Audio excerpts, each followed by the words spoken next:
अस्सलाम वालेकुम, कैसे हैं आप सब। उम्मीद करती हूँ सब ठीक ठाक और खैरियत से होंगे। हाँ जी, आज हम बना रहे हैं गाजर का हलवा। सर्दियों का मौसम हो और गाजर का हलवा ना बनाया जाए, ये हो ही नहीं सकता।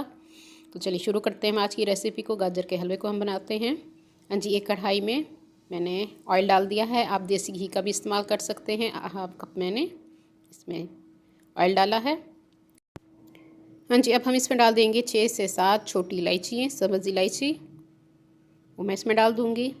उसके बाद हम डालेंगे इसमें गाजरें। हल्का सा आपने इसको फ्राई करना है इलायचियों को। उसके बाद कद्दूकश की हुई हम इसमें गाजरें डाल देंगे। 4 किलो के करीब हमारी गाजरें थी, उसको धो के अच्छी तरह से हमने कद्दूकश कर लिया है। और 10 से 15 मिनट हल्की आंच पे मैं इसको कवर कर दूंगी ताकि गाजरें थोड़ी सी हमारी नरम हो जाएं। हाँ जी, 10-20 मिनट के बाद ढक्कन मैंने खोल लिया है। गाजरें थोड़ी सी हमारी नरम हो चुकी हैं।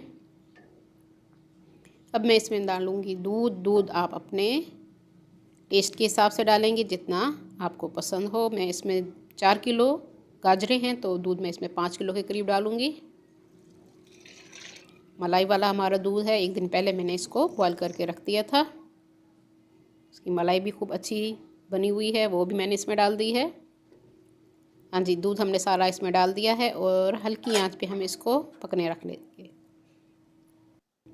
हाँ जी, वक्फे वक्फे से आपने इसका ढक्कन हटा के इसको देखते रहना है, चम्मच हिलाते रहना है ताकि नीचे से ये लगे नहीं। हाँ जी, हाफ के करीब दूध हमारा खुश्क हो चुका है, ये देखिए दूध हमारा बिल्कुल खुश्क हो चुका है। अब हम इसमें डालेंगे चीनी मैं इसमें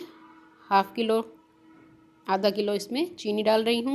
आप अपने टेस्ट के हिसाब से डालेंगे। 2 कप चीनी के इसमें हमने डाल दिए हैं। जितना मीठा आपको पसंद हो आप उस हिसाब से इसमें डालिए। मेरे हिसाब से आधा किलो बहुत है चीनी। हाँ जी, इसको हम मिक्स कर लेंगे। थोड़ा सा 1-2 मिनट चम्मच हिलाते रहेंगे और थोड़ी सी भुनाई करेंगे हम। हाँ जी, देखिए चीनी भी मिक्स हो चुकी है। इसकी अब हमने करनी है भुनाई। अच्छी तरह से हमने इसको भून लिया था और इसमें हमने डाल दिए थे ड्राई फ्रूट्स जो आपको पसंद हो, बादाम, पिस्ते, काजू, अखरोट, जो आपके पास अवेलेबल हो। ना भी हो तो उसके बगैर भी ये मज़े का बनता है। अच्छी तरह से बस आखिर में आपने इसको भून लेना है। मज़ेदार गाजर का हलवा हमारा तैयार है। उम्मीद करती हूँ मेरी आज की रेसिपी आप लोगों को पसंद आएगी। अगर पसंद आए तो अपने फ्रेंड्स एंड फैमिली में ज़रूर शेयर कर दिया कीजिए और अपनी दुआ में मुझे याद रखिए। बहुत मज़े का बना है। अल्लाह हाफिज़।